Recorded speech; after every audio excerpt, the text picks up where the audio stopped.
Bike നല്ല വേഗത്തിൽ ഓടിക്കാൻ അറിയാമെങ്കിൽ പിന്നെയും എന്താണ് റേസിംഗിൽ പഠിക്കാനുള്ളത്?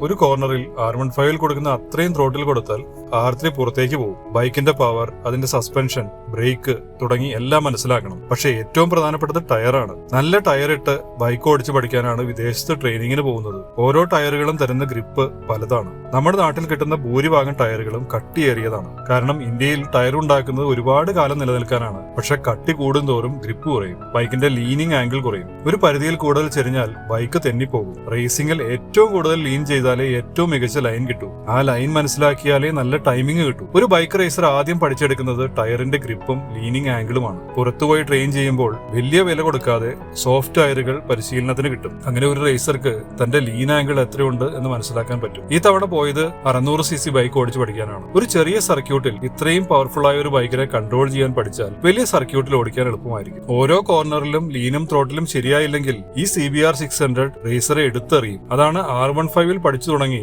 R3 600cc എത്തുമ്പോഴുള്ള ഗുണം. സാവി ട്രെയിനിങ് തുടങ്ങിയപ്പോൾ ഒരാൾ ആ ട്രാക്കിലൂടെ പറന്ന് ഓടിക്കുന്നത് കണ്ടു. തിരിച്ചു വന്ന് നോക്കുമ്പോഴാണ് അത് തായ്ലാന്റിന്റെ ആദ്യത്തെ MotoGP റൈഡർ സോംകിയാത് ചന്ദ്ര ആയിരുന്നു. പിന്നെ മാർക്കസിനെ കാണാൻ വേണ്ടി കരഞ്ഞു ബഹളം ഉണ്ടാക്കിയ ഒരു പയ്യനെ ഓർമ്മയില്ലേ? അവനും ഉണ്ടായിരുന്നു. ഈ ട്രെയിനിങ്ങിന്റെ കൂടുതൽ വിശേഷങ്ങൾ അടുത്ത തവണ പറയാം.